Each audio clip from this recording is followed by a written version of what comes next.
Go Bonus! How you doing? Yeah. I'm leaving with you. No idea what they got this year. I don't either. Filled out? All right. Hold on, last chance.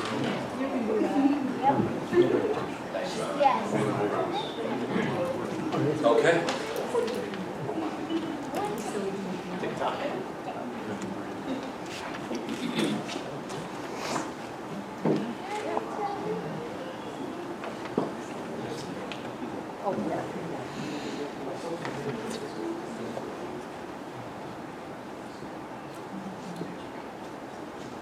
Hey, we got about 4 minutes until we start this and go on TV. The sign-in sheet technically is for those who would like to get on the podium tonight. So is anybody who wants to get on the podium for 5 minutes or less to talk about anything, can you all sign this who want to get on the podium? Signed in. Is there 2 sheets? The last one was open. Let me see if I can explain that a different way, Karen. If you signed in and you don't want to talk on the podium, that's fine.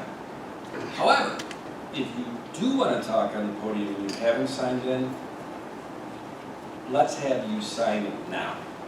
Is there anybody that fits that description? You're all good? Good?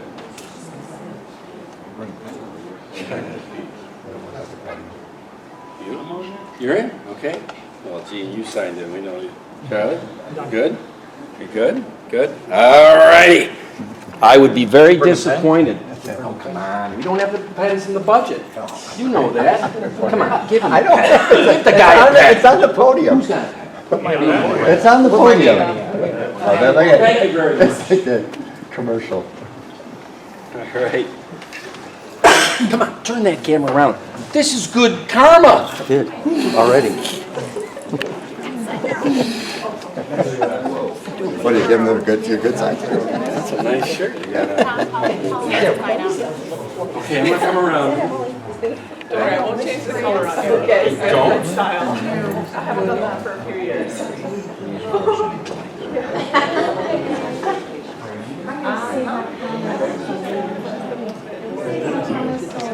Oh boy, that's not fun. We've got an audience here. You want to get up and rip me? Do it in front of everybody. Good? Who wanted to still sign? Okay.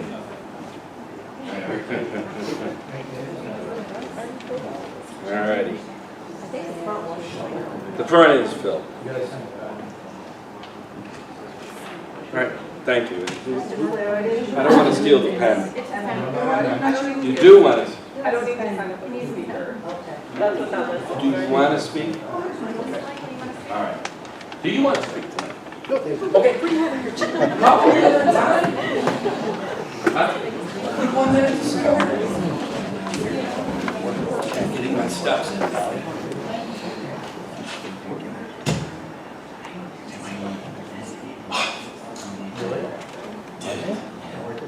Are you ready?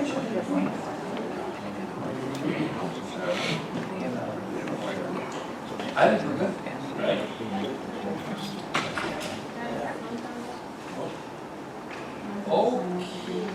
Okay, yes, we are on live.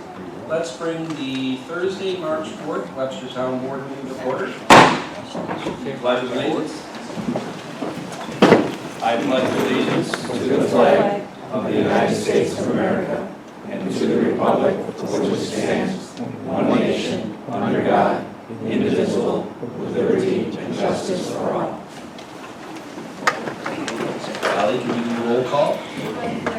Here. Councilman Cahill? Here. Councilwoman Finn? Town Attorney Vanessa? Present. Okay, well, the first order of business tonight is an honor ceremony for the special police who previously were the auxiliary police, I think prior to 1997. Okay. And ask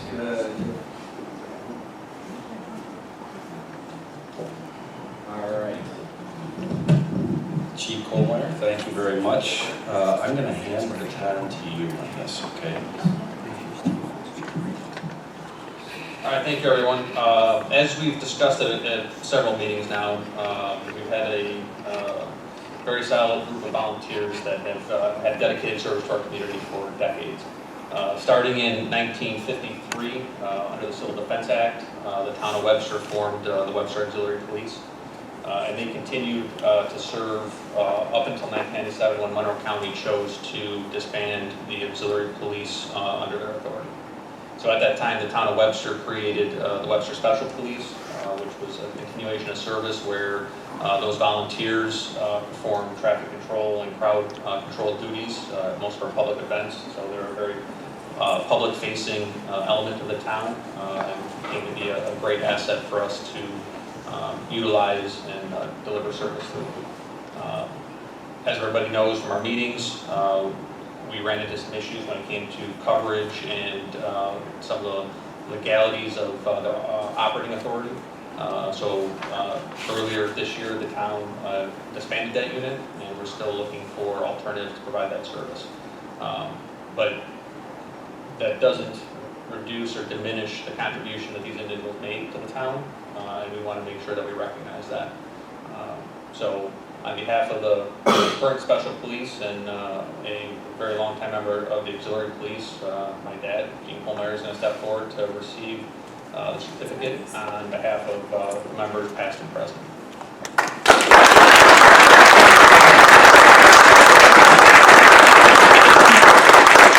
So, like I said, the auxiliary police were formed in 1953.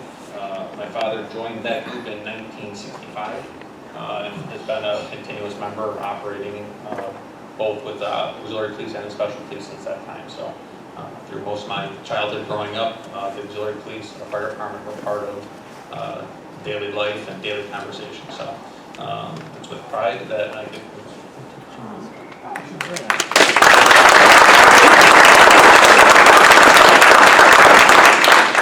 So the other certificate that I'm going to present him with is on behalf of the members past and present. Certificate of recognition presented on behalf of the residents of the town of Webster to the members past and present who have volunteered countless hours of public service to our community, serving in the Webster Auxiliary Police from 1953 to 1997 and the Webster Special Police from 1997 to 2022.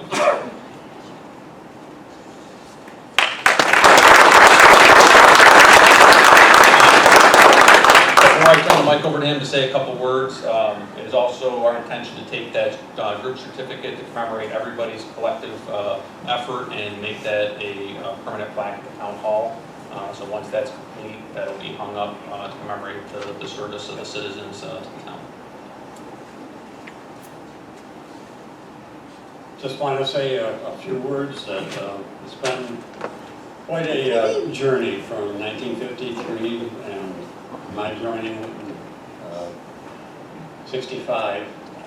We've done an awful lot for the town. I think we were one of the reasons why the town motto really says where life is worth living. We supported an awful lot of the police activities, but more than that, it also was the community activities. So we directed traffic for carnivals and all sorts of things. We assisted with fires, traffic control and whatnot.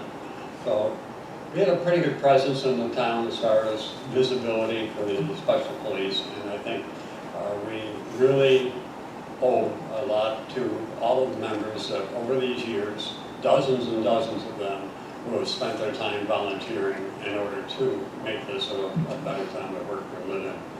Thank you very much.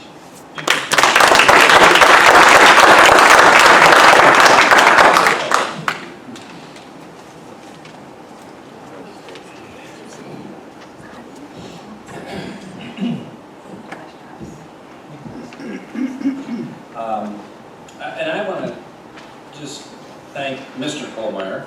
I know there's two Mr. Kohlmeyers here, but Dennis, Chief, I hope you're okay with me deferring to your father on this one.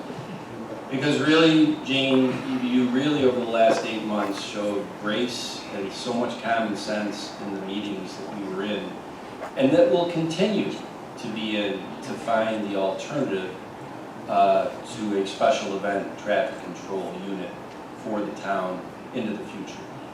And I really want to thank you for that. So, next up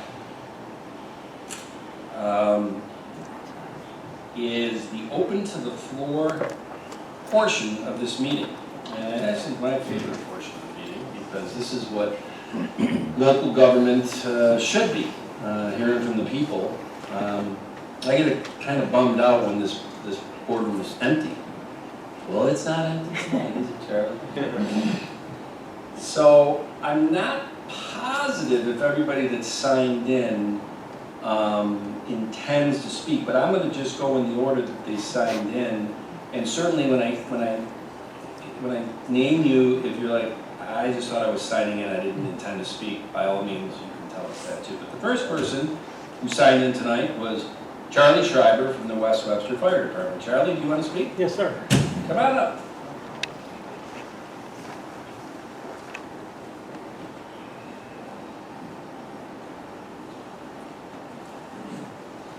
Good evening, everybody. I am Fire Commissioner Charlie Schreiber from the West Webster Fire District.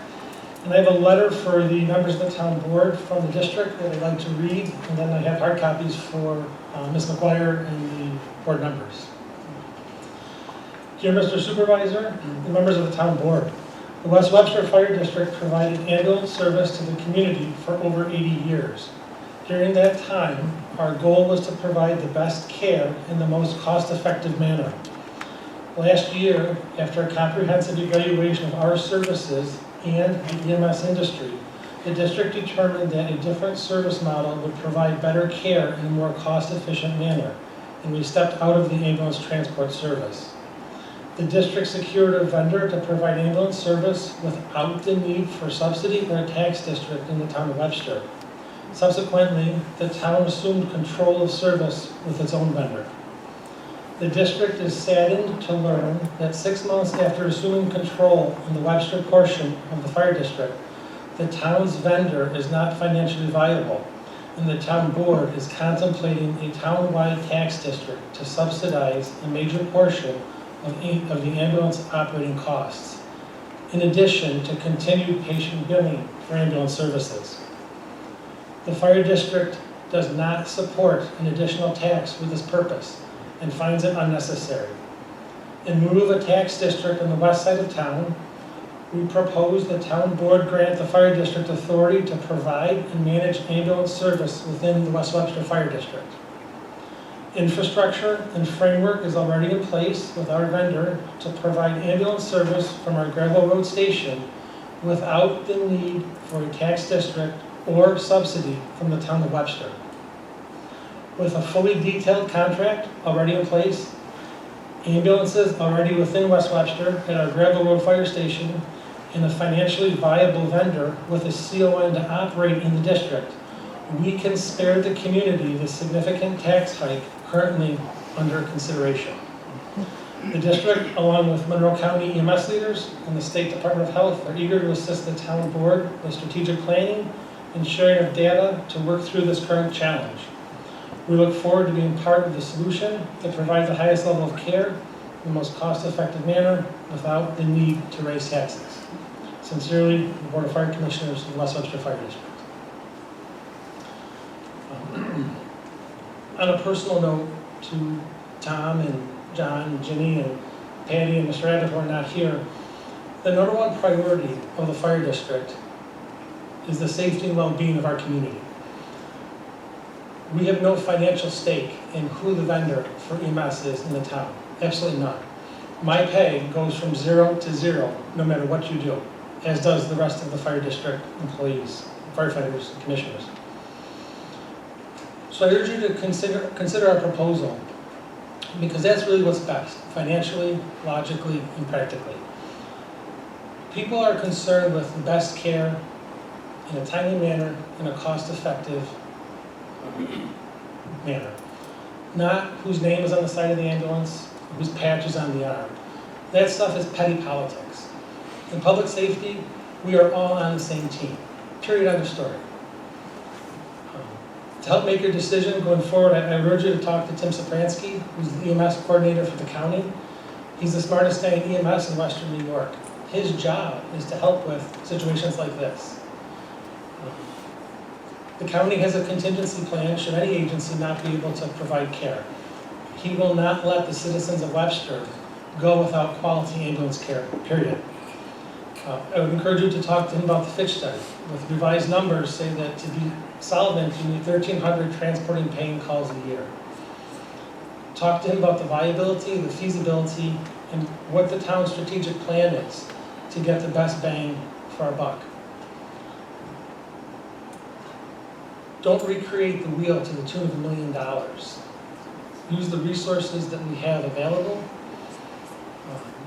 And I would urge you to put politics over people, because your lives, the lives of your family, and everybody here. I think you meant you want us to put people over politics. I'm sorry, put people over Well, that's a politics. Freudian slip. No. Well, no, sir.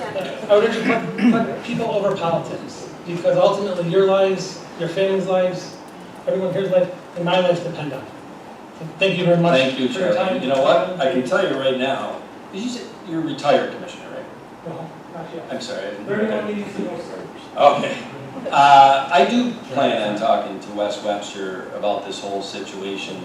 And I will say, as he's handing out, and we'll go to the next person, but I really like to make sure there's a totality of information given to people. And Charlie, I appreciate what you just said, okay? But what he didn't say was that the award was to Penfield Volunteer Ambulance, okay? When you said you had an ambulance, all right, with no subsidy. Penfield Volunteer Ambulance right now gets $75,000 a year from Penfield, and they are asking for double that in 2023.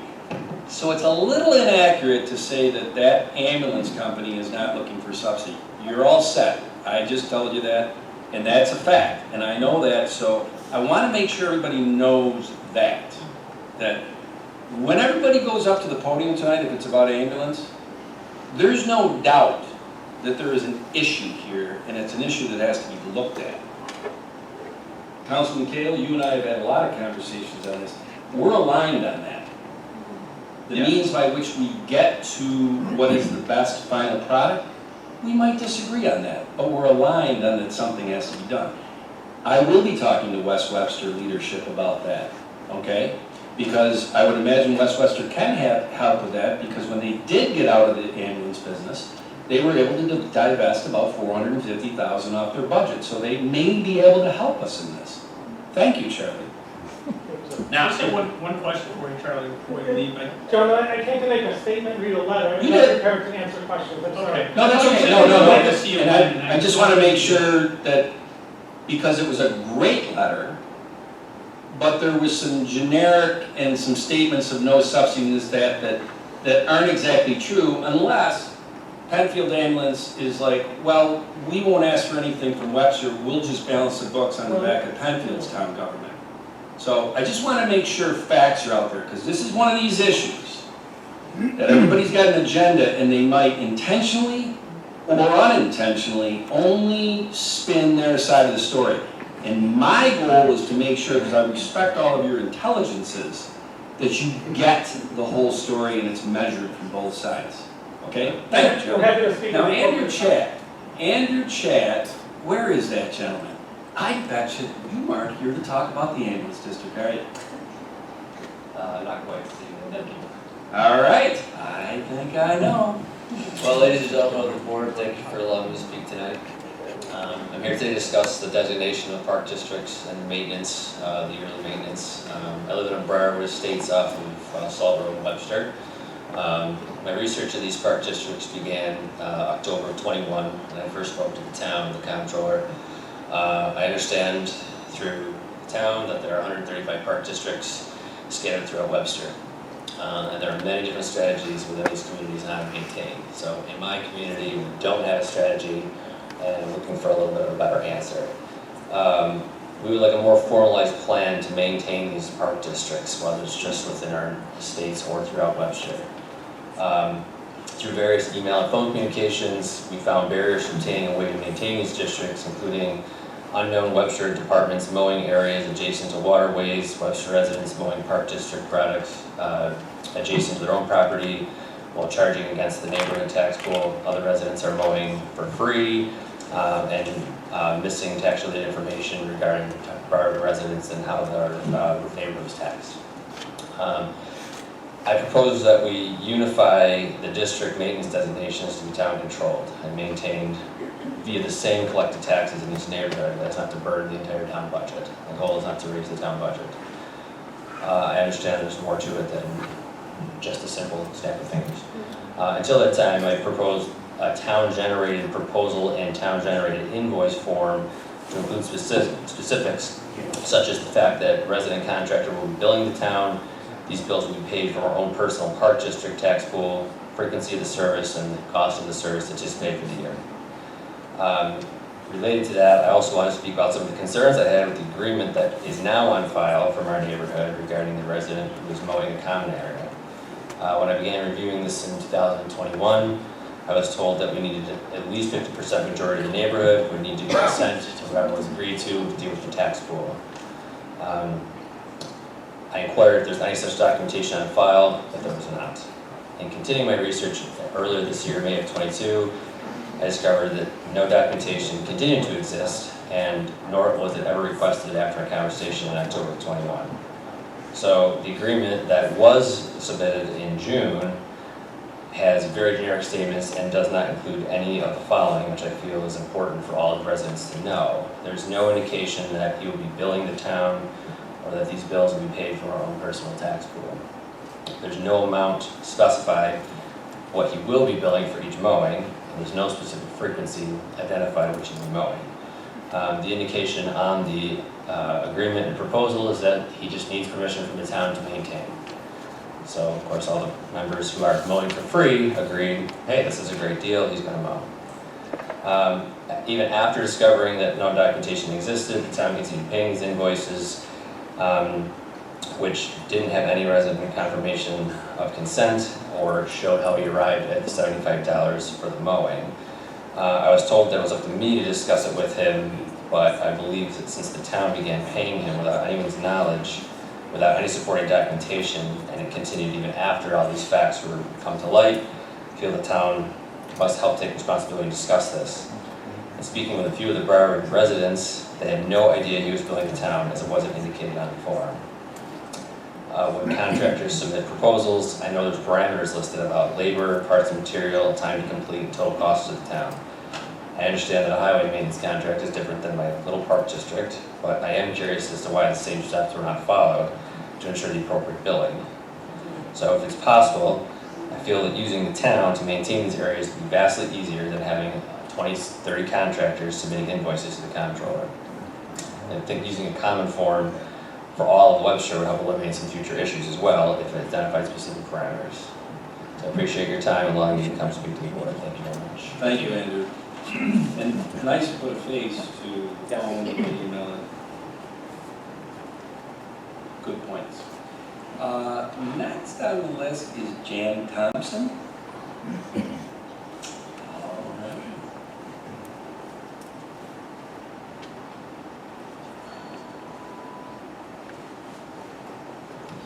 Yes, I am here to talk about ambulance service. I'm a retired senior citizen and I've lived in Webster for almost 25 years. I own several properties in Webster along with my family, and among my daughters and granddaughters, they own approximately 10 residences in Webster. They're on vacation, they couldn't come and speak this week, so I'm speaking for them. We figured out what the proposed tax assessment would be. I believe it's 30 cents per assessed thousand. It's a pittance compared to the needed emergency services that are really needed in a town like Webster that is growing in leaps and bounds. Every time I drive down to Hope Road, there's another building going up, whether it be a medical building, a physician's building, another business, or another tract of homes, adding more and more people to the town, which requires more and more services, police, fire, and medical emergency services. I feel very passionate about it as I am on board of NEQ and WEMS. And why did I choose to serve? I have no medical background, but I'm a retired business owner. And personally, my parents were saved by NEQ. My mother had a severe stroke. They lived at Baywind. NEQ arrived within 7 minutes and saved her life. After her rehab, she returned home with no residual effects. 3 months later, my dad had a massive heart attack. Again, NEQ was there within, I'm going to say maybe 6 minutes because I timed it. Personally, I've had to have the ambulance come when I had pneumonia and I wasn't breathing properly. And they gave me oxygen and whisked me off to RGH. That all happened in a matter of 20 minutes. Why would we even question the small amount of dollars that we are requesting? We have more and more calls on a monthly basis. We have more and more political requirements to meet as an emergency medical service. And I'm very passionate that I feel that we need to approve this proposal. It's not for fun, it's not to make a profit, it's to continue to save lives in a very timely fashion. I personally do, as I live in West Webster, I would prefer not to have my children who live on Basket Road make a phone call and have to wait 20, 25 minutes for somebody to show up. It's just not viable. So that's basically my concerns and my support. And I guess the question is, I heard Mr. Schreiber say that there are other plans in place. What are the town's alternative plans? If for any reason we cannot respond as an emergency medical service. Thank you. Thank you very much. Okay, if I pronounce all these names correctly. Diana Holzwasser? Of course. Did I say that correctly? Of course I said it correctly. Let me just lower this here. Basically, I could probably stand for the person who is new to all this process, who doesn't know one side, doesn't have a lot of information, but, and I think a lot of residents perhaps in Webster might be similar to what I'm sort of confused about, but here's my 10th version of what I wrote today. Good evening, and thank you for the privilege to speak at tonight's meeting. My name is Diana Holzwasser. I married Mark Kaczynski, but I'm not switching from Holzwasser to Kaczynski. So, and this is my first time speaking to the Webster Town Board. With complete transparency, I haven't been involved in board meetings nor completely understand what entities or services my taxes are supporting. That's most definitely what I would refer to as shame on me. Certainly not an excuse, but my primary focus for 36 plus years, including days, nights, weekends, and holidays, was managing a team of 450 employees for the majority of my 36-year career with this wonderful Rochester-based company called Paychex. I started in 1984 when Paychex had only a couple thousand clients. Since the company was in its infancy, I had the once-in-a-lifetime opportunity to observe and learn management skills from the best managers in the nation, and perhaps even on a global business level at that time. Not intending to name drop, but I will. I started when the company was so young. I did learn from Tom Golisano, Gene Policini, and my current business role model to this day, Marty Musi. That's enough about me. I had another paragraph. My husband said, "This is not about you." Okay. My business thought processes derived from my paychecks experience. Our first priority in 1984, and still remains the focus in 2022, is to provide our clients and their employees with exceptional service. I managed a budget for my department within the organization and at times had to rob Peter to pay Paul. I come here tonight with a clean slate, meaning I have no past grievances, no past issues, no past knowledge of what has transpired with Nichols. I am a newbie to this process, not for long. Perhaps that is a benefit as I view issues with an unbiased and fresh perspective.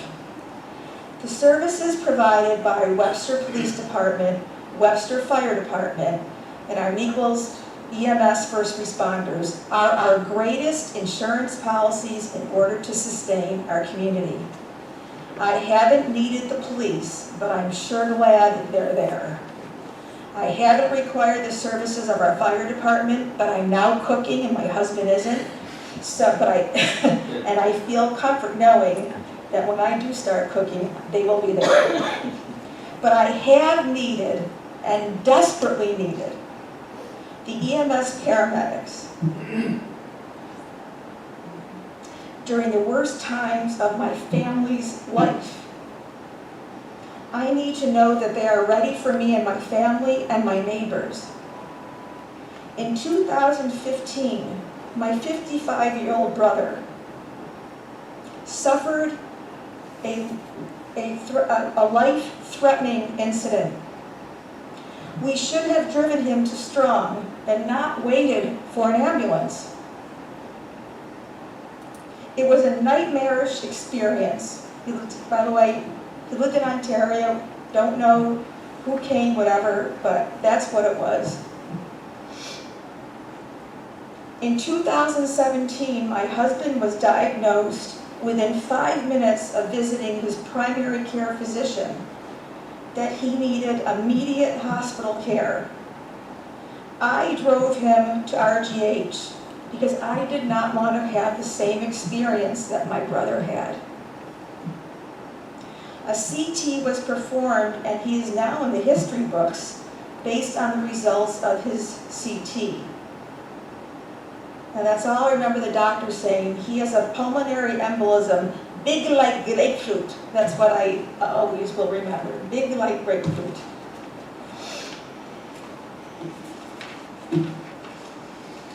You are our leaders and tasked with safeguarding our community, and I very much appreciate the tasks that you have. We need basic life-saving services, and that Nichols is one of those services. I won't be able to bear losing a loved one due to a time, resource, or money constraint. These are the lives of our loved ones. 25 cents per thousand is worth a life saved. If this is not passed this year, what is our plan B? Thank you. Thank you very much. Thank you.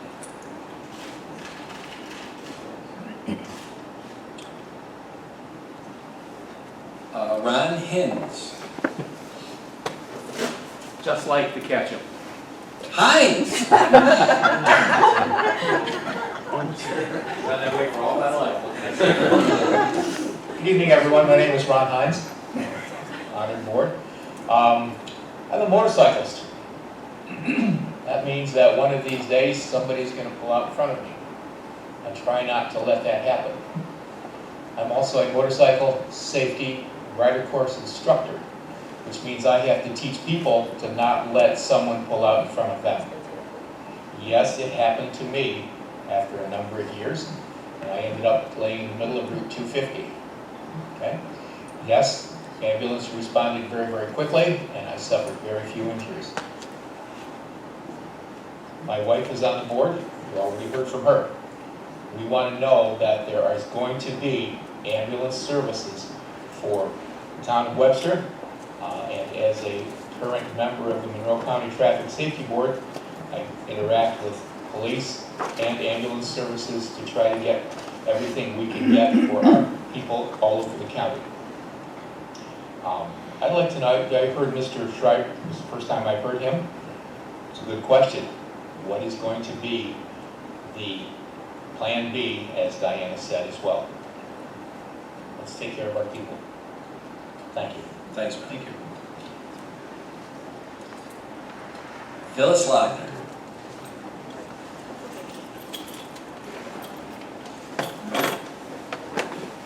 And luckily, I know Phyllis, because she didn't put an R at the end of her name. So if I didn't know her, I would have said Lochner.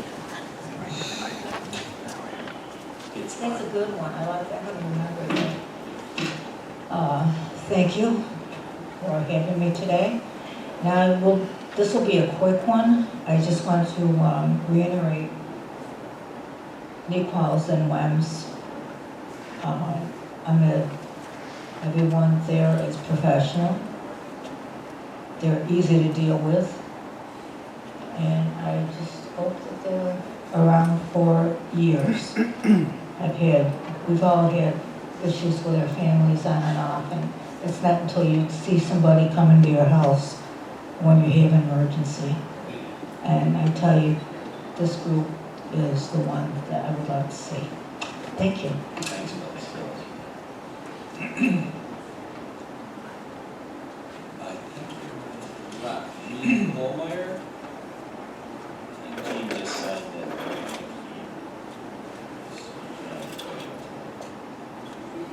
Well, I can call him Salvatore Fantuzzi, or I could say Soccer Sam. Which would you like? There he goes. I guess I said both. Whatever. Thank you, sir.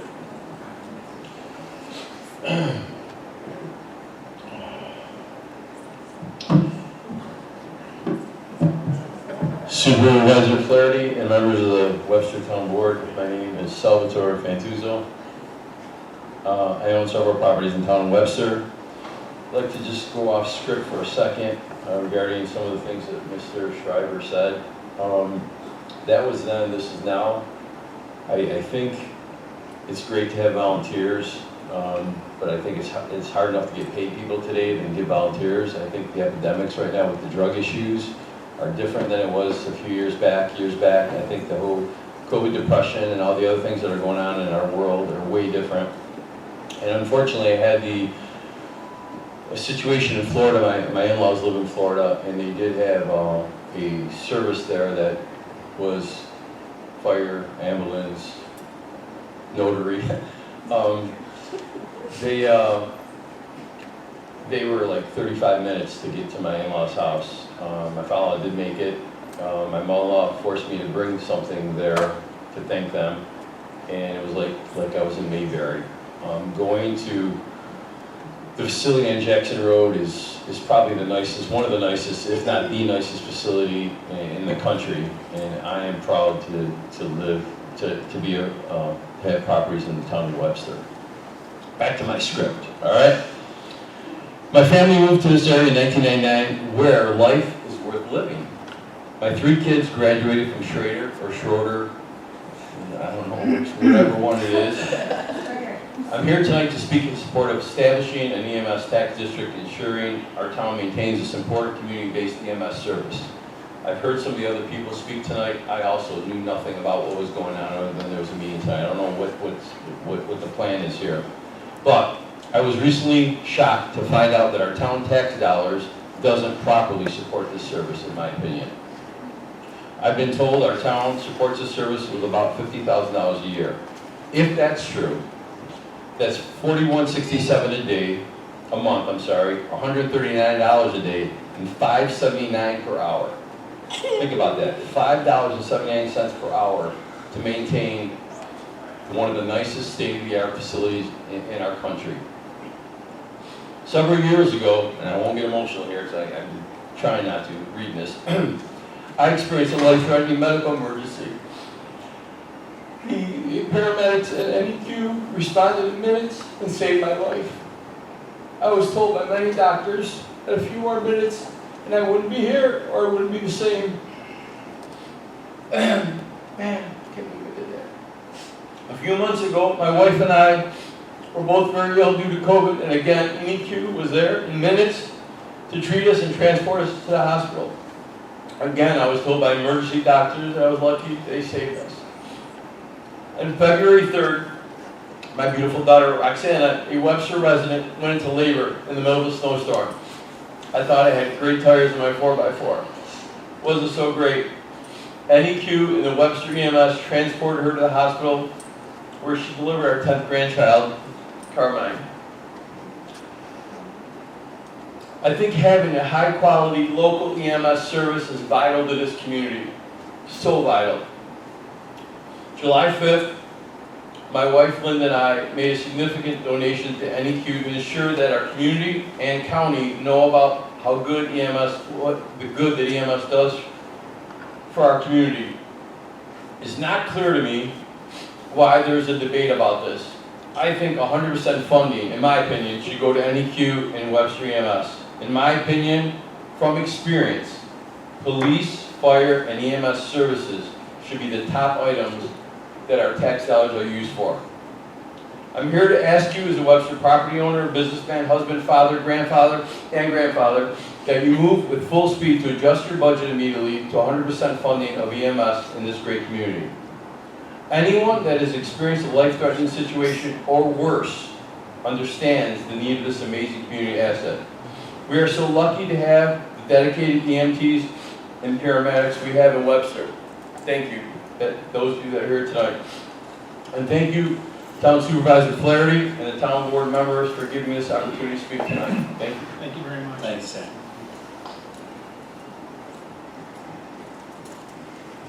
Oh, you moved seats, didn't you, Russ? No, you said. Yeah, Russ Siskin.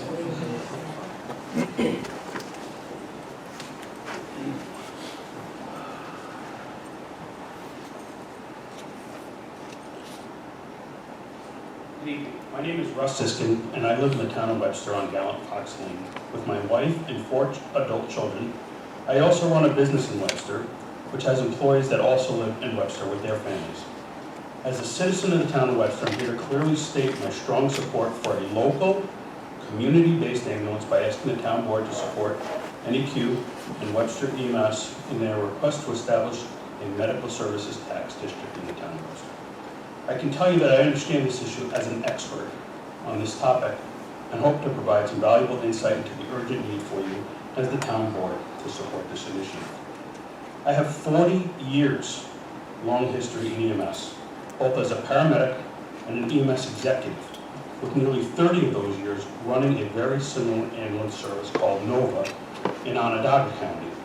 In the town of Clay, which is a similar town to the town of Webster in size, demographics, and strong sense of community, I founded NOVA in 1994 and served as its president and CEO throughout nearly that 30-year history. This experience includes not only founding and forming that service, but growing and overcoming many similar challenges over the years. I was able to lend this experience to lay the groundwork for Webster EMS to get its operating authority back in the summer of 2018. And so not only do I have the experience in the EMS sector, but I know the specific details of the Webster EMS service from a data-driven perspective. That's non-emotional.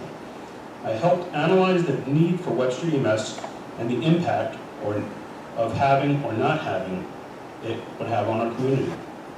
It was proven that Webster EMS was needed in 2018. This proof came from data, not opinion, resulting in Webster EMS being granted a CON, or actually an operating authority, based clearly on this evidence. The proof showed how not only does the town of Webster benefit from the existence of Webster EMS, but the whole EMS system benefits from its existence. You've heard people talk about ambulance response times. Ambulance response times are in a very fragile state right now, nationwide. The data show that if we don't have a local EMS service, response times will measurably suffer, which can literally impact the life of Webster citizens. This is not an issue caused by poor management, but one caused by lack of appreciation and specifically support for EMS at a local, state, and national level. Medicaid and Medicare reimbursement is way below the cost of actually providing ambulance services. We're subsidizing that. Private insurance companies, they barely reimburse enough to cover the cost of an emergency call And there's a significant number of people, when they receive those checks from their insurance company, keep them. Third-party billing models, I'm very familiar with those. They do not address the cost of readiness for the ambulance, which is the cost of having resources available while they're not generating an income from transporting a patient. Bottom line, the cost to deliver EMS services is rising exponentially while reimbursement rates are struggling to keep up. New York State, believe it or not, does not classify EMS as an essential emergency service, like it does with fire and police. New York State makes sure those two services exist. They don't do the same for EMS. As the board of the town of Webster, for pennies on the dollar, are you willing to risk the lives of Webster citizens and publicly declare EMS is a nice-to-have service, but not really necessary in our town? As others have said to you as well, let me ask each of you, what is the backup plan to protect me, my family, my employees, and their families that live and work in Webster? NEQ and Webster EMS are too big and serves too big of a need to have any other agency just step in to cover for them if they're gone. I know this agency has done much, if not more, for their community than most, and having them here makes our community better and safer. In closing, let me say thank you for allowing me to speak today, and I beg you to please support this initiative. It may be a matter of life and death of someone right in this room. Thank you. Thank you very much. Russ, thanks. Can I ask you a question? Because I know Russ. Sure. Clay near Syracuse, you said is a similar community to Webster? Correct. You have Nova, your firm has the number one. We have the operating authority for the town of Clay. How long have you guys had an ambulance district there? Well, we've had the operating authority, it's just transferred, but since 1973, it's been a long time. How long have you had an ambulance district there? Oh, the tax district? Yes. Well, like this area, we are only one of two that don't in that county. Do you want an ambulance district? Well, certainly we would benefit from it, but one of the things that you have to understand is we've been around for 30 years. We've been able to, that allows us to parlay a different financial perspective than somebody who's been around for 5, 10, 20 years. 30 years is a long time. Gotcha. And I'm a cheap guy, hoard money. So am I right, you've never gone to Clay and Yes. made a pitch for a ambulance district? They will give us funding on various projects and such. Have you gone to Clay and asked them for an ambulance district? No, we have not Okay. asked for an ambulance district. Thanks, Russ. Joe Herbst, you speaking or you just watching? I'm speaking.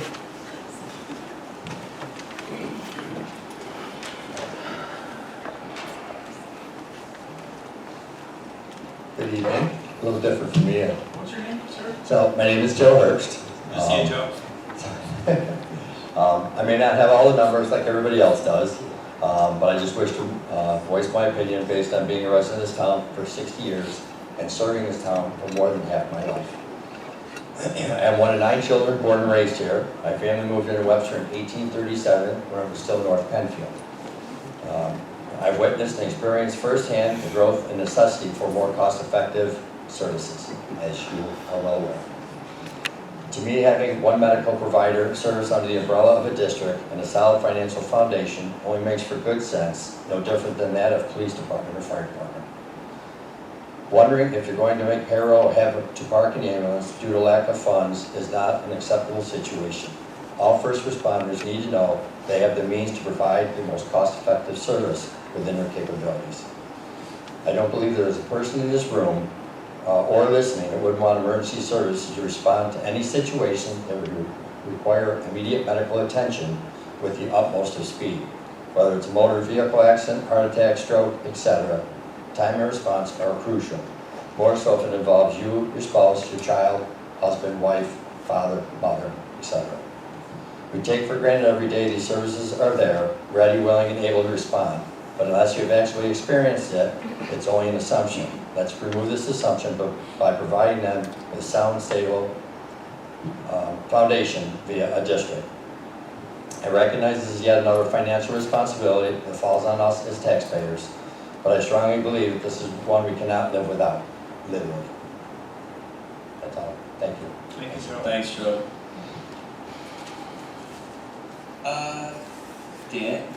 Daniel DeSalvo.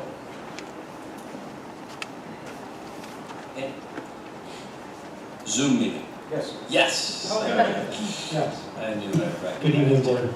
My name is Daniel DeSalvo. I'm the Assistant Chief of Gates Ambulance in the town of Gates. I do not live or work in the town of Webster. I'm here to show my support for NEQ, EMS, and I have spoken to the supervisor and Councilman Cahill on Zoom. You've picked my brain on this topic a couple times. We do have a tax district in the town of Gates. We've had one for 26 years. Most recently, we just established a tax district at the town of Ogden, the village of Spenceport, and a portion of the town of Parma that we also cover as well. We would not be an EMS organization if we have not had that provided to us. The board here has a tough decision to make. Local EMS to provide for the residents in the town is the way to go. We've had it, it's proven for us to work. Let them have a public resolution. Let the townspeople speak. Let them make the decision. Let them show the support and see what they say. And I think you'd be surprised. We went through this countless times. I know this process quite well. I don't call myself an expert, but we went through this. We went through this last year. Very successful. We had a very supporting town boards and village boards. They may hate me to say this, but I would offer to reach out to the Ogden Town Supervisor, the Village Spenceport Mayor, the Town of Gates Town Supervisor, and the Town of Parma Supervisor, and get some insight. See what they say.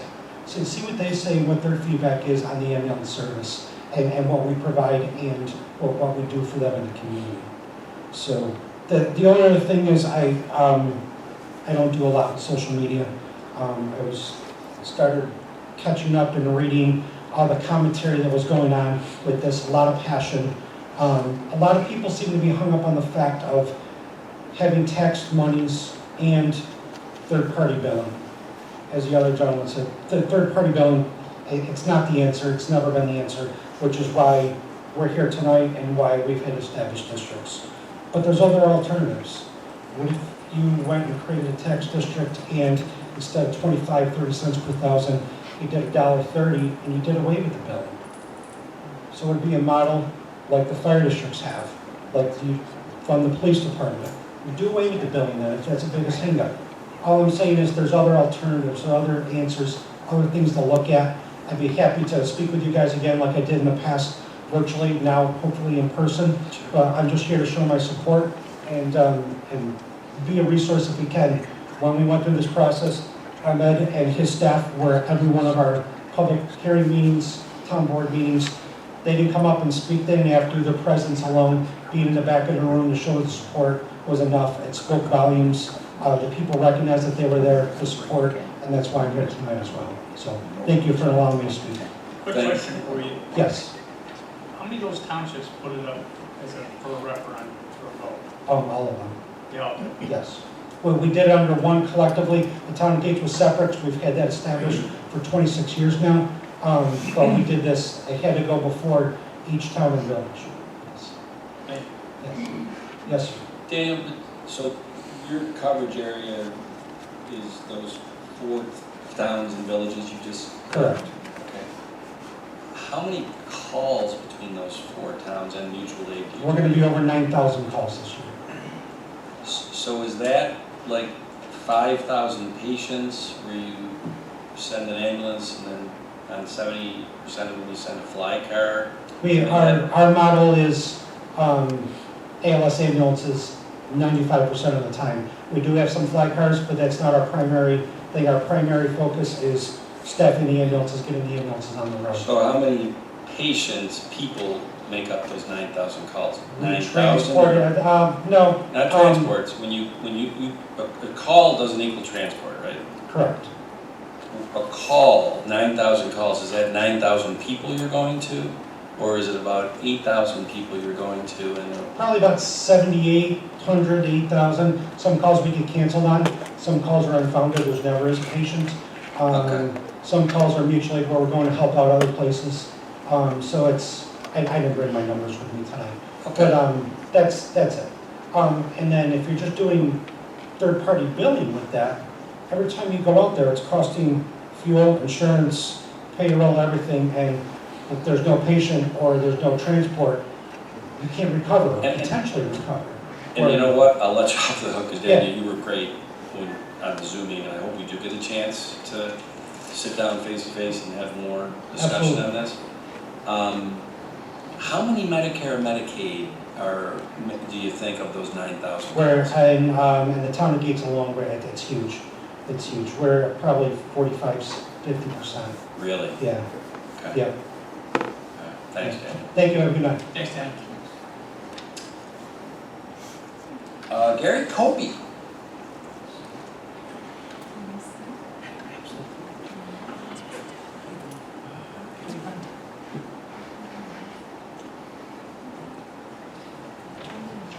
Thank you for having this meeting tonight and inviting the public. I think it's a great thing to hear the wide voice of the town, the people that live here, obviously some people that don't live here, and it's great to have accumulation of data that you have to deal with, because it's not an easy task that the board has in front of them. I will share with you too that I attended the workshop last week, which I was very impressed. And I think it was pretty resounding to hear that all of you, and I think there was a consensus there, that you see a real need for this. And there really is no alternative, if you think about it, in terms of providing this service to the town of Webster.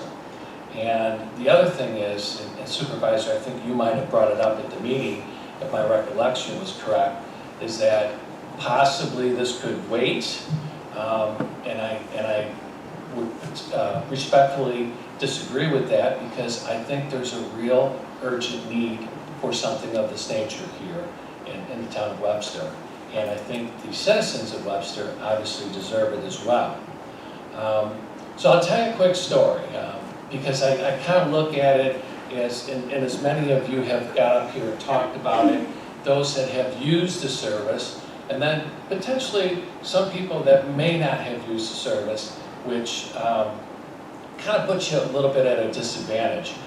And almost 3 years and a month to the day, I had, I guess I have to say, the good fortune of having to use the service, because after going out to dinner with my wonderful wife, I came back and was profusely sweating, and I, try to take care of myself. I mean, I work out and do all the exercising and everything that goes along with that. And there really was no reason for potentially what was going on with me. She has been in the nursing business for over 40-some years, and she thought that something was drastically wrong, and she knows my stubbornness. I probably would not go to the hospital. And she quietly went into the bathroom and called 911, and as someone had pointed out earlier, it really is a matter between life and death in terms of how quickly and how efficiently that these folks provide for service. Probably 2 minutes after she got back from doing something in the bathroom, maybe another 4 or 5 minutes went by, there a knock on the door. And sure enough, it was the paramedics. They showed up at our front door, and I was a little bit upset because I thought, well, possibly I was just having heartburn, just give me a Zantac or whatever you guys would give a patient that would be in that situation. But in fact, the person that came in said that there's something drastically wrong here. And after doing all of the necessary things with me, worked me up real quickly, and asked me politely to get on a gurney, which I did, and took me into the hospital emergency room. And I was met there by a team of people that worked me up. And if you know anything about how the heart works, I am happy to say that I'm here as a survivor, because my widowmaker, if you're familiar with that main artery, which I'm sure the paramedics know all about that, wasn't 50% blocked, it wasn't 70% blocked, but it was 100% blocked. So I truly was a ticking time bomb, okay? So 2 stints later, 3 years and a month later, I'm standing up here telling my story. You know, very grateful, and I give a lot of the gratitude, I give a lot of the reason I'm here is because these people that go out and do this as a service, right? They come into your home, they provide it, it's a high-level thing that they needed to immediately assess and literally saved my life. So, you know, again, prior to that, I probably would not have realized the important function that this brings to any community, whether you're here in Webster, Penfield, or any other surrounding town or village. But it really, truly is something I think is necessary, a good way to spend the money.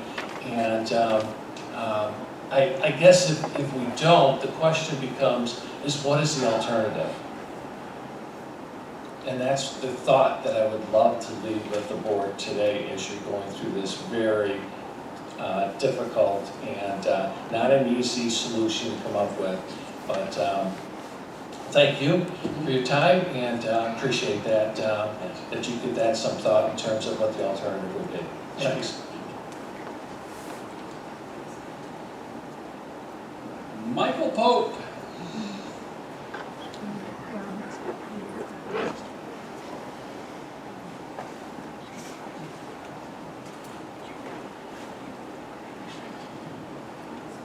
I'm Michael Pope. I am the Vice President of the Board of Directors for NEQ, but I want to step away from being on the Board of Directors of NEQ and talk from the perspective of a healthcare provider and a concerned citizen.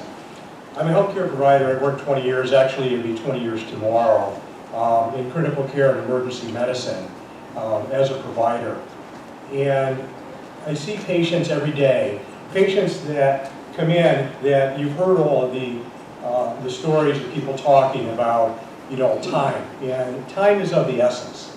And time of getting EMS to you, getting these people to the hospital. You know, you just heard about the widowmaker, right? The widowmaker being occluded, the patient having a heart attack. It's only a matter of minutes before that becomes a cardiac arrest. And maybe these people aren't here talking to us, right? In patients with stroke, time is brain.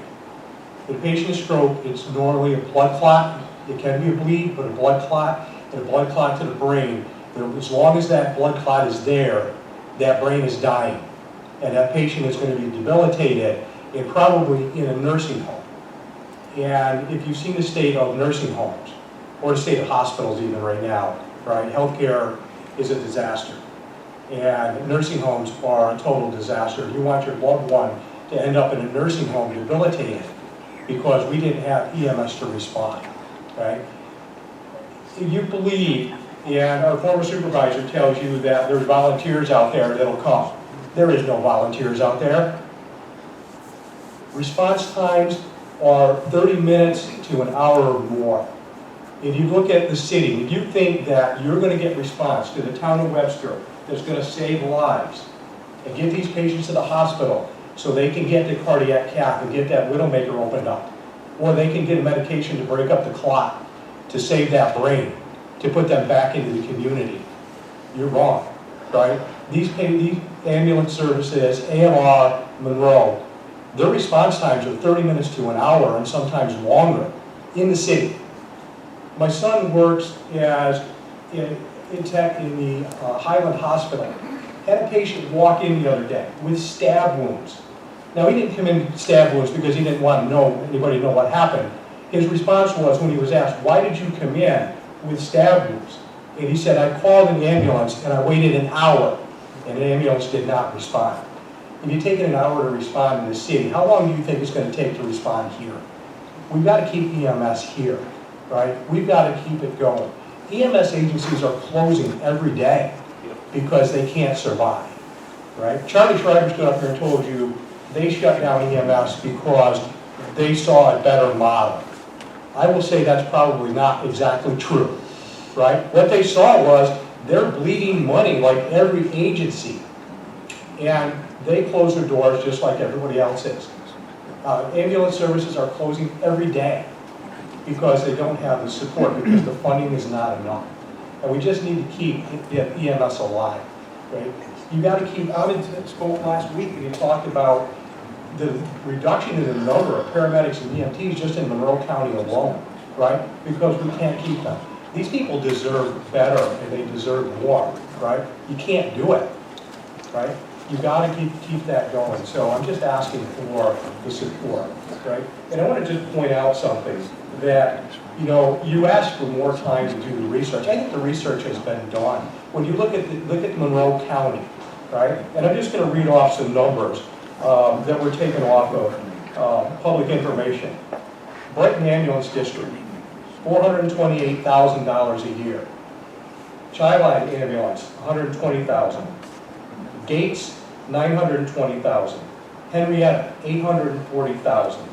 Ogden, $632,000. Parma, $96,000. Perrington Ambulance, $233,000 for Perrington. And Pittsford Ambulance, $300,000. Those are task districts in Monroe County, right? I think the research has been done, right? It's there. This is what happened, and this is what has to take place. We need to keep EMS alive, and we need to keep EMS in our community. We can't depend on response from another town, right? We can't even depend on response from Penfield or Rondequoit. They have their own areas to cover, and they're going to cover their area first, just like Webster is going to take care of their town first. So we need to look at that. Thank you. Thank you very much. Thanks, Michael. Mike, your quote from the amount of money that Brighton gets, their tax, does that include the monies that Brighton pays for their own ambulances? Or is that separate? I don't know the answer to that. I took it off of the stuff that's available on. I know they do have a tax district in Brighton, and they do give them money. Correct. But in addition, it's my understanding that in addition to that, Correct. The town of Brighton also separately pays for their ambulances. I just want to point that out. And it's good to see Michael again. 4 weeks ago, we walked out together, shaking hands. You were thanking the town board for the $205,000 grant that we gave to Dave Paulson. Right about the same time you gave a donation in soccer sand. Must have been a good week for you, Paulson. Next, Michael Mounts.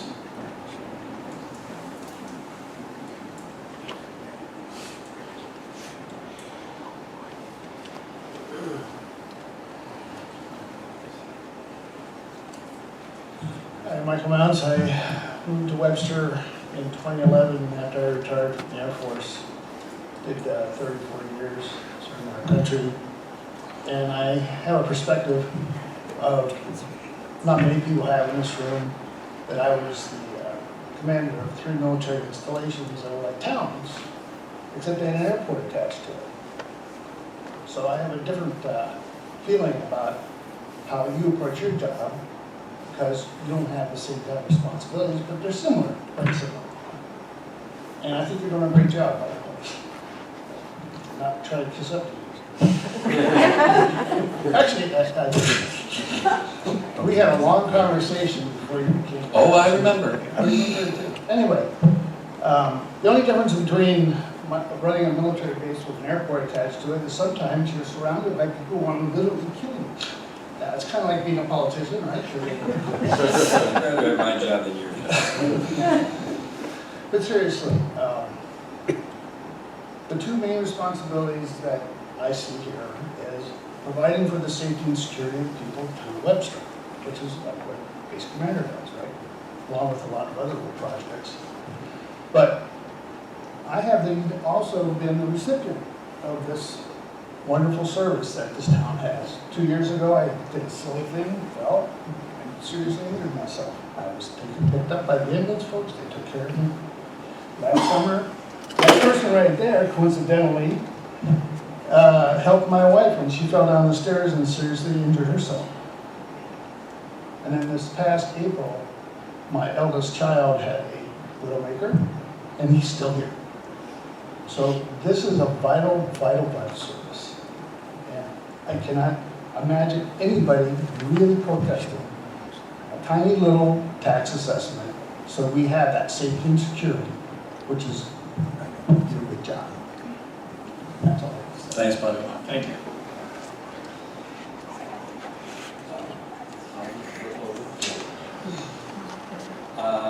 Sally Fidelli.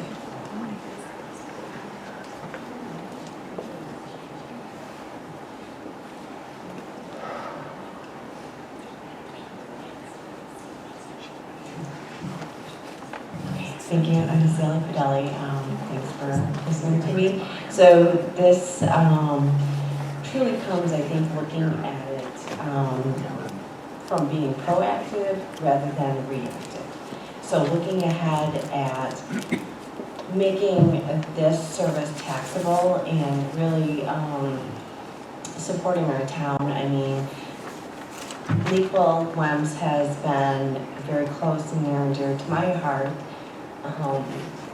And my daughter. So my youngest daughter, where she has required that service 2 separate occasions, and she's 7.5. She does have a cerebral palsy, and she first time had a buccal fracture, and second time had some severe abdominal pain. And I can tell you the response time was very, very quick. As a parent, you're very appreciative of that response time, and I can't say enough about the paramedics, the EMTs that come. They are providing the utmost care and respect to no matter what call they're showing up on. They definitely deserve the highest level of pay. And when we talk about like our fire and our police department, EMS, they need to be right at the top of that list too. And I think from all the stories that you heard tonight, you can see that this is a valuable service and we need to keep them here, and because they are worth it. I think we, sometimes look at those tax dollars, and until we have a personal story, we may not appreciate where those tax dollars are going. We have all these other expenses that we look at, but this is a valuable service, and I think these stories really, truly tell you what they mean to our town. Thank you. Thank you very much. The Honorable Ron Nesbitt.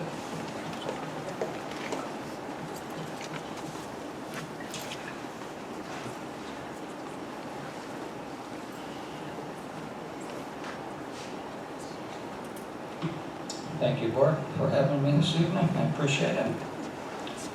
When I spoke 2 weeks ago, Supervisor Flaherty stated that Mr. Ken and I were putting a cart before the horse in regards to a new ambulance district. Based on a presentation that was given last week, I think these topics need to be addressed before this process goes any farther. Excuse me. I have 3 concerns to address briefly tonight, which center on the financial implications of an ambulance district. My first concern is that Webster residents will not get their ambulance line covered in full under this plan. A significant factor if you are a senior. Under this plan, residents will pay a tax rate that only gets them $150 off of their ambulance ride. So they still have to pay an additional $1,200 to $1,500 for that ambulance bill. Currently, the Webster Town Board has a contract with NEPO that has no teeth in it whatsoever. If you pass this ambulance district tax, there's nothing in the contract that states he cannot raise the ambulance rates next year to $2,000. You have no contract with teeth in it, and you need to do something about that. Also, about 2 months ago, I filed a FOIL request requesting the financials of Nichols for the years 2020 and 2021. The response I got from the town clerk was, we have no financial statements. So how is the town board going to make a decision when you have no financial statements from Nichols in the years 2020 and 2021? The Webster and West Webster Fire Departments both receive tax monies, but they don't send residents an additional bill if they put out a fire at your house. This is called double dipping, and Nichols shouldn't be allowed to do it. My second concern is the lack of financial details to back their claim of financial hardship. In fact, Nichols has shown a profit on his tax returns since 2020 and before. Webster residents certainly deserve all the financial facts before any decisions are made going forward. And we all saw last week was rhetoric without updated financial statements. Now, for the last 2 Thursdays, I've been watching town board budget meetings. And I know a few things about those budgets. And I'm going to tell you right now that Mr. Evans will probably agree with me that they're probably $1 million or $1.5 million over budget right now. Because nobody in this room tonight is talking about one significant impact. And that's called the tax cap. Any approval of an ambulance district is subject to the New York State tax cap as a special taxing district. This means if the town of Webster applies the over $800,000 to an ambulance district, the town board will have to cut the same appropriate amount from the town budget or break the tax cap. Okay? You just can't do an ambulance district and keep the budget the same or break the tax cap. This means potentially cutting critical services to Webster residents in other areas. Highway, police, library, sewer, recreation, to achieve the desired cuts to the budget. Would you cut leaf pickup? Or not fill the police officer vacancies you have right now? Or not fix the pump station that needs to be repaired? I don't see how that is feasible given the current budget and the important services residents depend on. In closing, I will leave you with 2 final thoughts. First, to Supervisor Flaherty, don't put the cart before the horse here by taking a vote on an ambulance district until you get all the financial statements from Nichols and make them available to the public, along with writing a new contract with teeth in it. Understanding what the tax cap implications are to all 46,000 residents and exploring other options that you have. Excuse me. Second, I would like to state that I'm a 65-year resident of Webster, and I truly care about the truth and accurate reporting to Webster citizens. I am not a keyboard warrior. I'm simply someone who has been in your seat and knows the importance of having the complete truth and facts about town issues before making critical decisions on the future for our residents. There certainly needs to be an open forum and a public hearing on this topic. Thank you. Thank you. I hope cursive writing is a lost trade. Is it Paula Vieira? Hey, then. No. Paula, what is your address? 1212 Silverstone Path. Silverstone Path.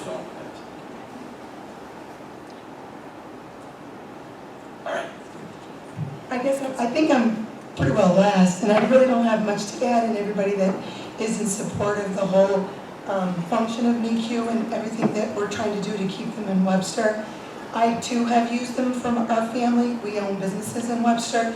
We've had to call for their services when, unfortunately, a few people have hit our buildings and got injured, accidents right outside our properties. And the response time is 5 minutes, 6 minutes. To just on a personal note, because I really, like I said, going last, I agree with everything that was said here in their support. On a personal note, as far as Ahmed, I've known Ahmed for the better part of 18 years. He cares deeply about our community. He cares deeply about the residents. I've seen him leave family functions, social events, because his pager is going off and his priority at that moment becomes, let me go and help whoever needs my help. So I just thought it was important that I put that out there. And I thank Ahmed for everything you do for our community as well as your whole team. Thank you very much. Thank you. And just in case somebody didn't sign in, is there anybody else that wants?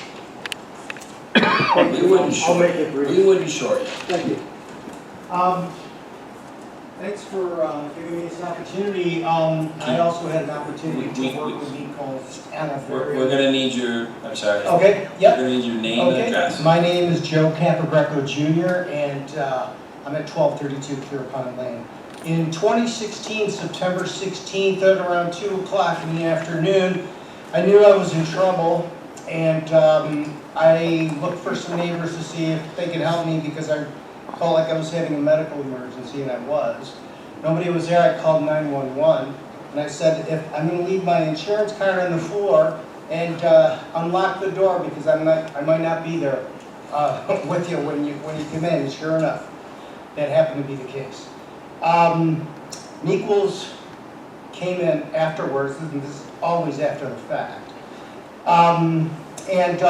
Here's a big difference, I think, in some of the discourse we've heard tonight in terms of volunteers and expertise and so forth. I went into cardiac arrest on the Bay Bridge, and if it wasn't for the good work of our paramedics, and I believe it was Julie, literally stopped on the Bay Bridge and patted me back to life, to give me a chance to be able to get into the operating room. And long story short, quadruple bypass surgery, and a week later, after a coma, I came out and was very thankful to be able to start my life again with my family. We've always been here in Webster.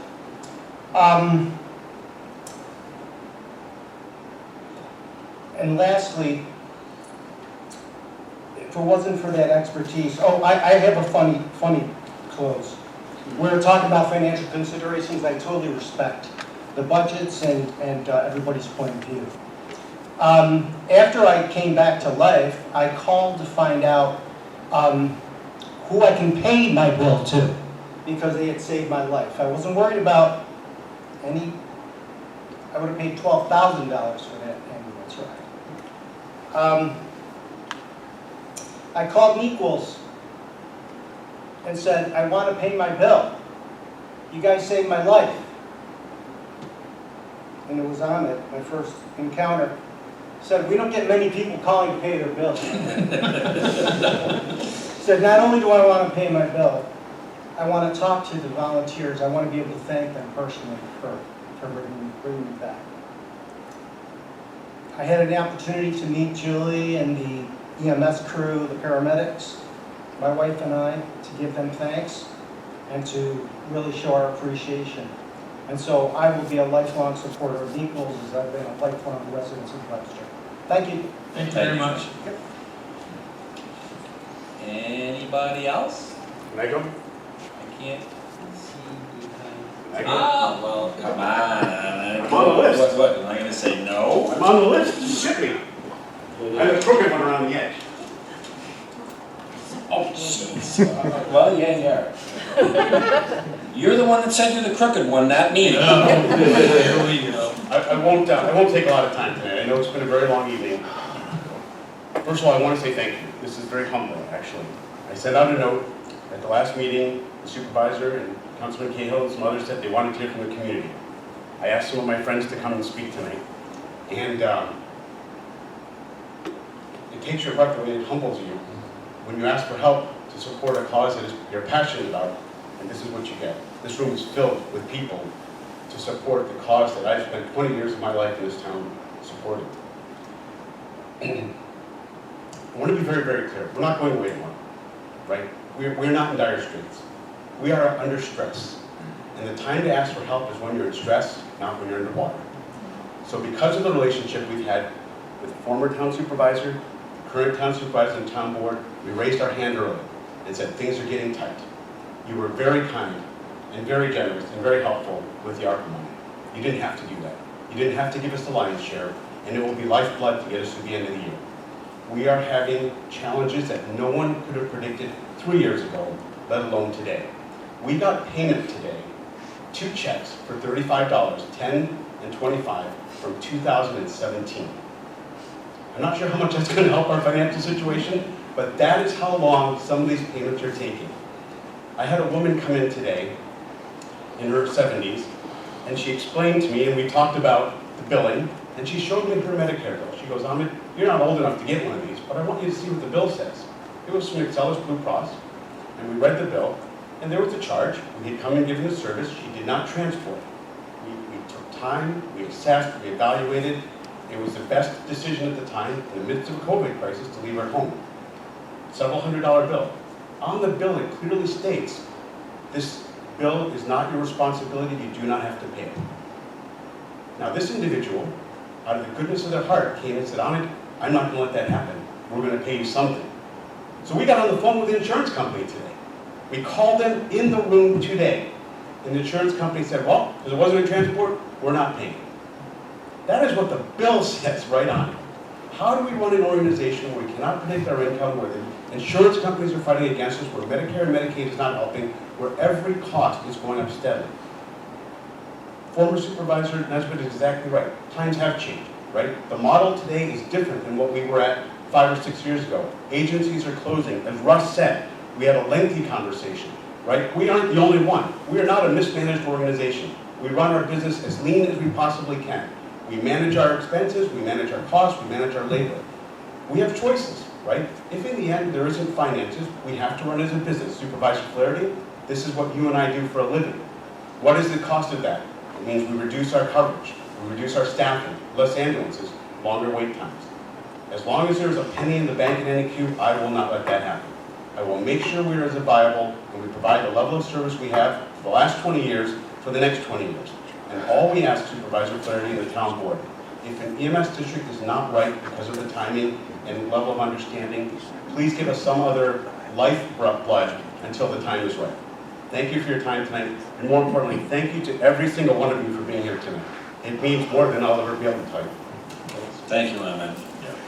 I thank everybody for coming today, and we heard some pretty wonderful stories today. I heard from ambulance district, numerous people. Heard from the past town supervisor, who was encouraging us to do additional research. I respect his position. I agree with his position, and we're not going to let our local ambulance go under. It's not going to happen. We're not saying we're going to not do an ambulance.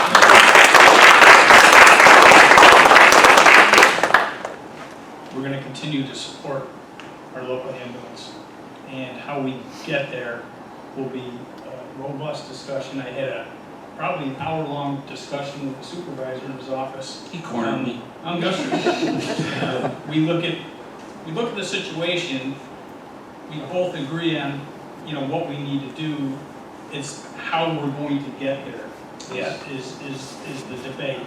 And but the robust discussion, and the one thing that we both agree on is we will not let WEMS go away. That's not going to happen. And how we get there will be more lengthy discussions, and it will be inclusive of WEMS board and Ahmed, and we'll do research with Gates, with Dan, and other municipalities to see what they've done, so that we're not starting from ground zero. You know, let's look at other municipalities that have done this, see what works, see what doesn't work. We can talk about a referendum, because I'm a very strong proponent of hearing from the people, right, the residents, what their feeling is, and also giving them an opportunity to have a voice, as we've done here tonight. And I think I would love to see this continue. More people that we can get in, whether you're pro ambulance district, or you're against an ambulance district, or any concerns you have. You know, this is one forum that we have every board meeting, well, with the exception of the workshops, this is the forum, you know, that we afford our residents. And I think it's wonderful. And at some point, we may meet at Thomas in the gym and have a public forum like we did with the sandbar and other topics. But there's not anybody on this board that's not in favor and does not support Webster. I just wanted to know that. And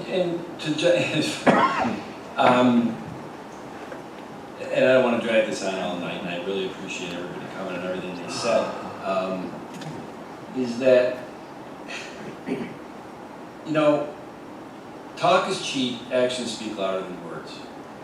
There was a lot of stuff flying around in 2021, and Commissioner Schreiber somewhat articulated it a little bit as the first speaker.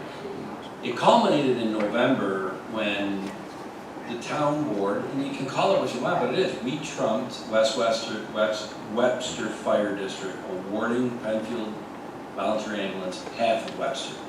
Now, most of you speakers tonight or attendees are in Nequals and WEMS. So unless you just got hired in the last 10 months, you do know that, right? That's an action. That's not words. So if you go home and say, I don't know if that Flaherty and that board support a local ambulance, what do you call that action? Because that action didn't come out without some pain, if you want to call it, for us, from a standpoint of perception and all that from West Webster Fire. There was a cost to that, and I think you saw that a little bit tonight. But it was the right thing to do, because we all feel as though we want a hometown ambulance. It's something that past Supervisor Nesbitt started years ago, and it continued on, and Charlie and Ahmed went to Albany and got it all done about 2 weeks into me being supervisor. He came back here and said the town got a CON, Certificate of Need. But I gotta be honest with everybody here. Now, I'm an impatient guy because I'm in business, so government moves slow, way slower than I like to move.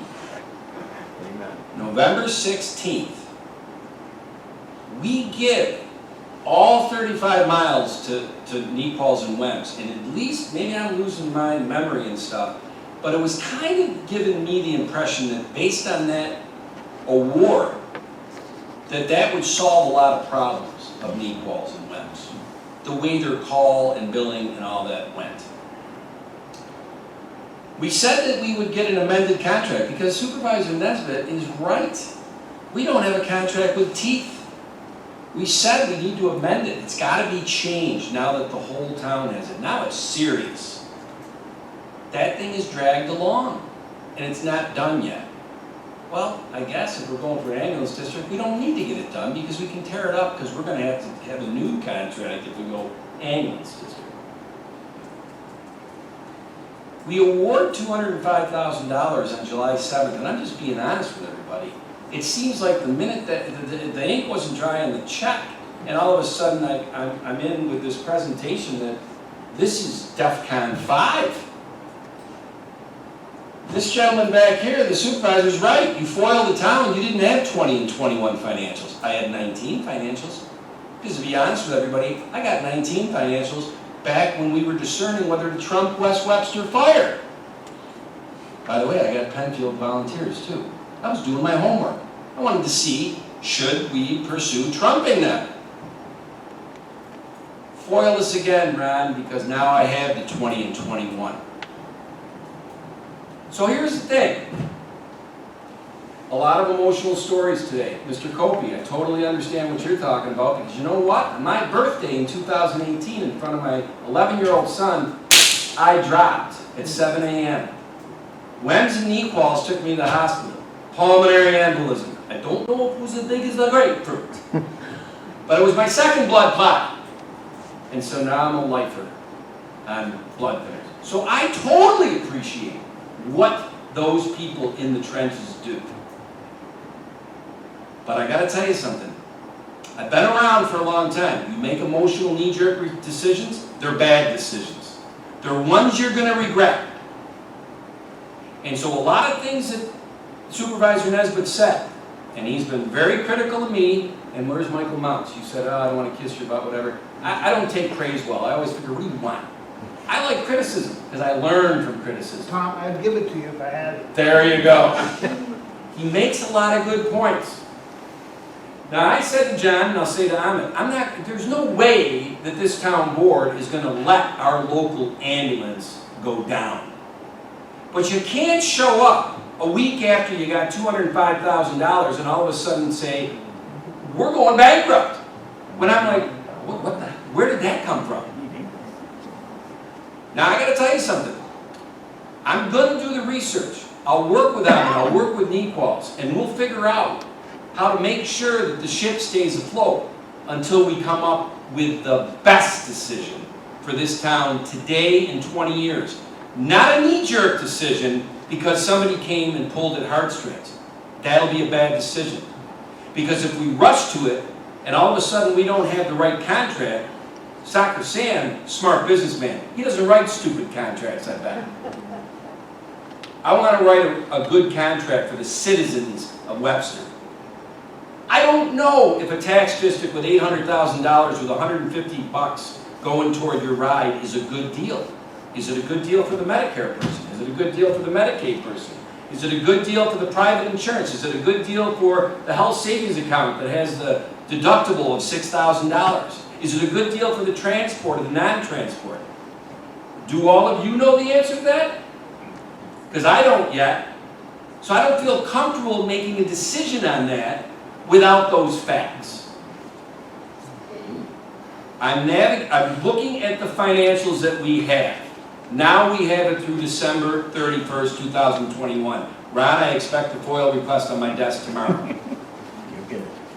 Now, somewhere between then and 7 months, I'm going to need to talk to Ahmed and Nequals. I'm going to need to dissect the last 7 months to figure out from 19, 20, 21 up to July, why are we suddenly at DEFCON 5? Because I don't understand it. And I'm an accountant by trade. So I need to understand that. Now that might not be popular, what I'm saying to everybody that just talked here tonight, okay? But I'm going to go back to what I've said to Ahmed and John, and we've had some robust conversations, haven't we, John and Ahmed? Oh yeah. You guys don't like what I say or the tone of how I say it. And I said, forget what people say. Watch what they do. What did I do on November 16th last year? A mere 9 months ago. We awarded the town all to Nequals. That could have gone a different way, because West Webster Fire was doing a hardcore press, John, on you and I, to not do it, correct? Yeah, I'm not going to comment on that, Well, because those meetings were, whatever. from meeting day one, you knew It's the direction they were moving going. meteorically Disingenuous. fast. Meteorically fast. Sam, you're a businessman. There's a couple other people that I have talked to that I've said, I may need an ad hoc committee to help us vet this information quickly to make decisions. But the Nequals board needs to understand, and Ahmed, that you might be laying yourself out raw. We're going to need to look at it all. And I'm going to tell you something else on this one, okay?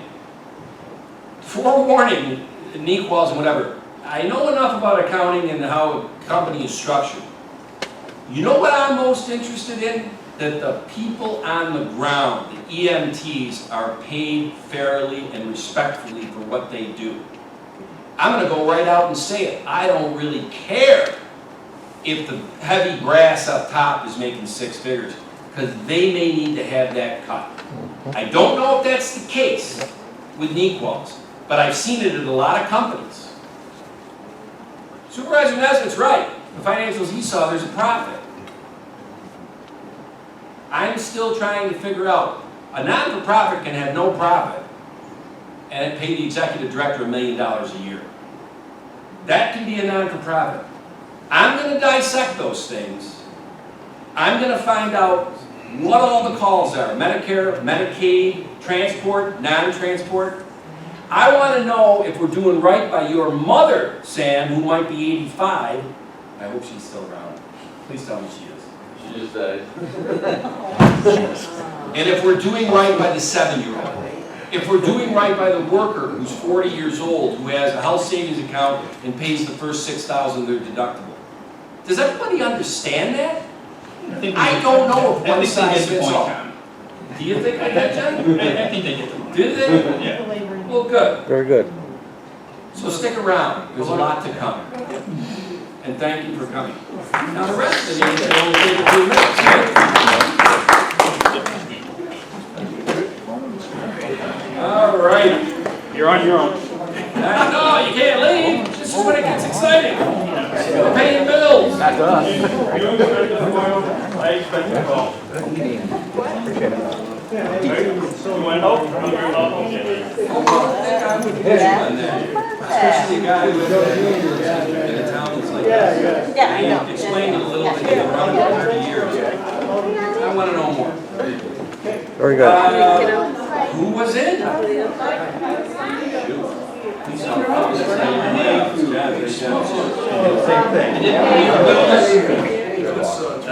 Okay, I read the July 21st minutes. It looked fine. I think it was approved. Second.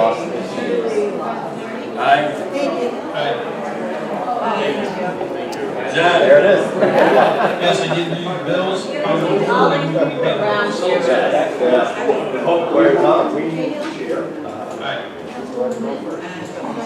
Aye. And I reviewed the pre-paid warrants as stated by the Director of Finance, Paul Adams, and I make a motion to approve those. Second. Aye. The next two, Paul, getting late. We have some 2022 expenditure budget transfers. It's a number of housekeeping items. It includes a $170,000 transfer to the highway auto fund for chip materials. Some payroll reclassifications and temporary fuel charges and purchases. And make some changes to that. That will be followed by a couple of budget amendments. The first amendment is basically to expand the budget so that we can utilize the ARPA funds that we most recently received the second half of these funds. These budget transfers expand the budget to cover the cost of the grants that were given out to the nonprofit organizations and to cover some of the initial costs to Navitas for the wastewater treatment plant phase 2 project. And then there's also an amendment to expand the highway townwide budget. As Pat Stevens explained during his budget presentation, they've been doing quite a bit of money, quite a bit of work with Monroe County Parks. So they do have significant Monroe County revenue this year. So we're expanding the budget so they can purchase a sweeper this year. It costs them about $200,000. That's it. I make a motion to approve the 2022 budget transfers as presented by the Director of Finance. Aye. I make a motion to approve the 2022 budget amendments as presented by the Director of Finance. Second. Aye. And I make a motion to amend the 2022 highway budget to add 2 additional full-time laborers. Second. Aye.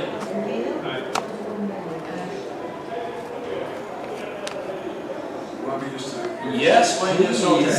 This, number 5 is a request to approve the amount submitted by Day Engineering, which is the environmental firm contracted with and by by county. This is to do a phase 2 environmental review of the property at 600 Ridge Road, which we've been working on for some time. In order for them to get in there, the county actually has to go to court, has to get what's called incidents of ownership. They will then permit this group to go in on our behalf, and on behalf of the town. They're not doing it on their own behalf, they're doing it because we have requested it. The amount of this is, we've got a 19-page proposal, and the total amount is set for $22,211.65. So we're asking that in the event that the court proceeding goes ahead, and it's up to the county law department to do that, we will then have an IMA to permit Day Engineering to go in, and we will pay for it. That's what we're seeking. And just to add to that, Attorney Genesi and myself and Deputy Town Supervisor had told them that with some key people at the county last week, including Laura Smith and their legal department. And they're ready to start this process at the county legislative meeting on Tuesday, August 9th.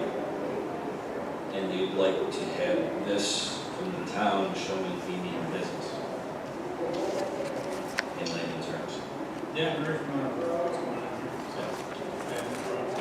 here. And John, the only thing I'd say is that I was a little upset that, speaking on your behalf, we went from, 15 months ago, they were here giving us a quote of $12,000.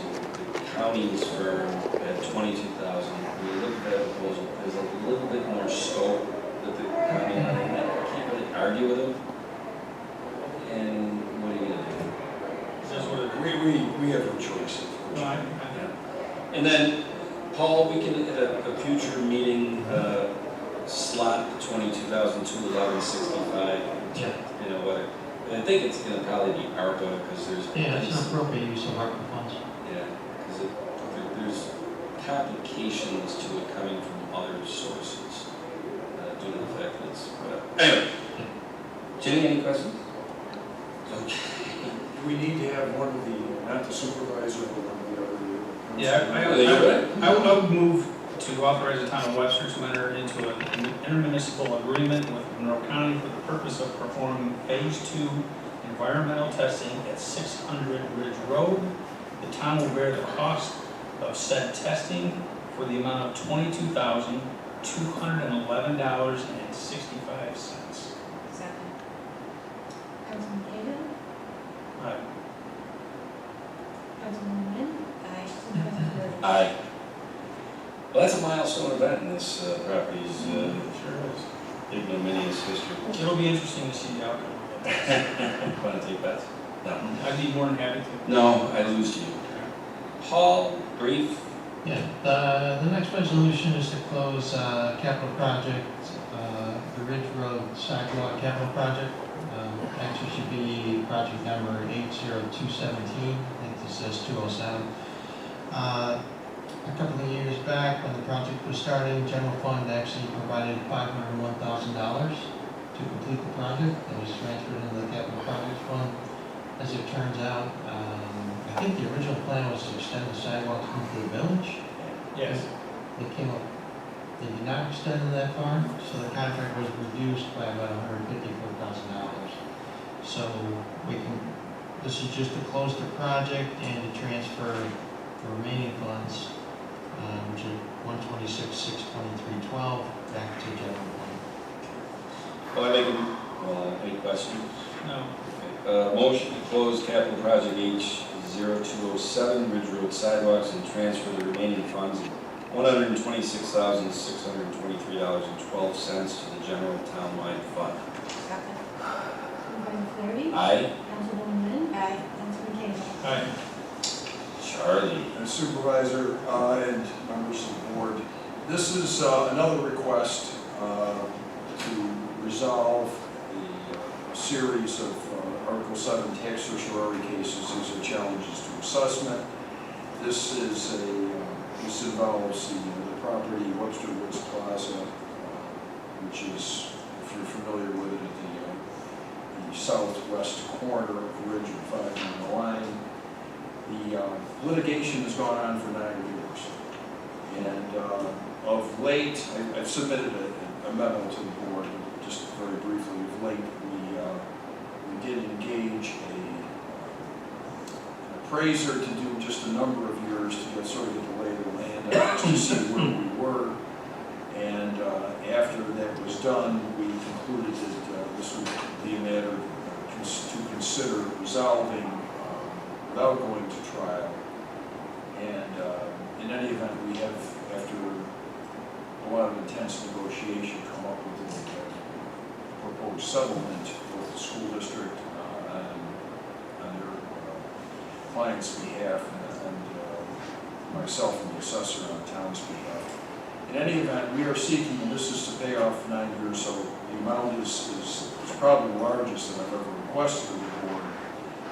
The amount is for parcel 803, 809 Ridge Road is $28,923.80. And for the parcel at 811 Ridge Road, it's $6,740.85 in total. And we are requesting the town board to allocate payment is $35,664.65. Again, this is covering 9 years of litigation and refunds. So there's no interest or penalty, assuming that both ourselves and the school are approved. And it will put this matter to bed, or these matters to bed. I am requesting that on behalf of the town. I'll be glad to answer any questions.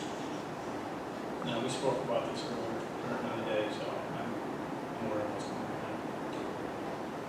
I just want to make sure to read the resolution accurately.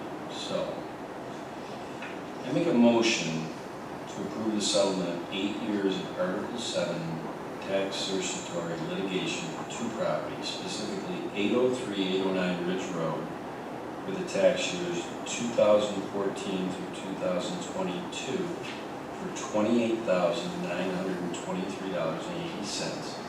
And 811 Ridge Road for the tax years of 2015 through 2022 for $6,740.85, which settlement includes payment of refunds of property taxes. That's actually, it's 9 years for the bigger parcel, and 8 years for the other parcel. Yes.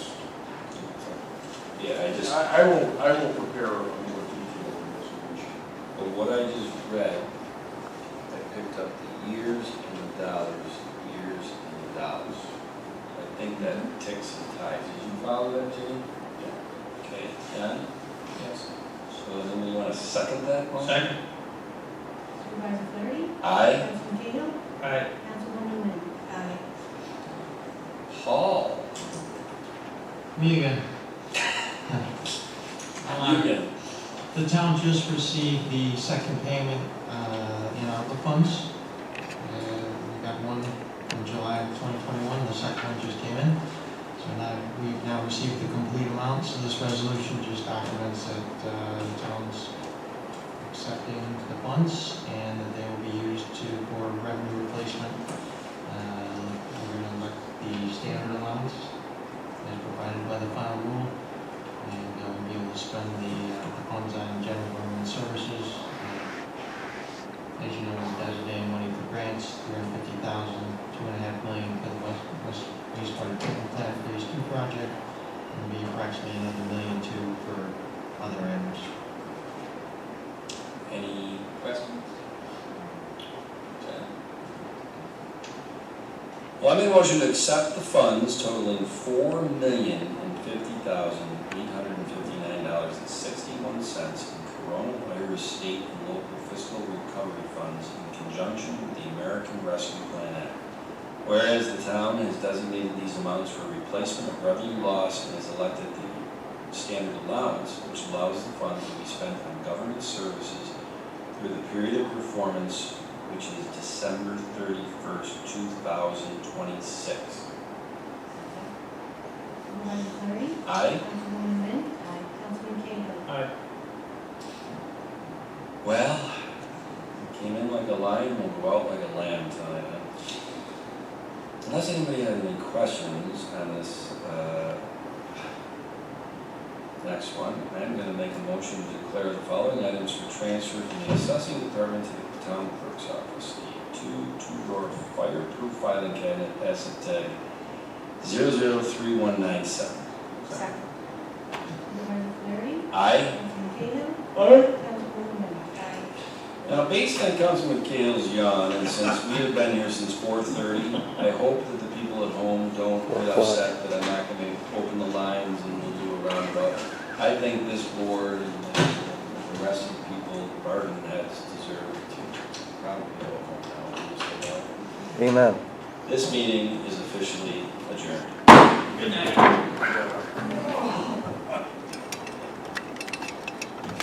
I got to sleep on it.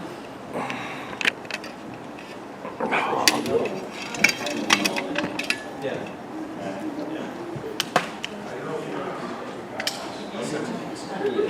He's on wire, son of a bitch.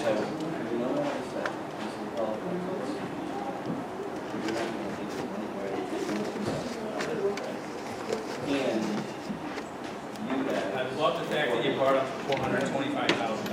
I've been purposely not saying that, but you know what? This is not on the road fireworks. You want to help? You just cut $450,000 on your expense. And that's no. Can you give some money? You give some of this money and work on something where it's bad money. You want? I'll take it. I want to think about it. And I don't want to. You don't have to see your life. He might have been. Yeah. Right? No, they don't. Right. That guy's just. You really don't. You know what? To tell you the truth, and like I said,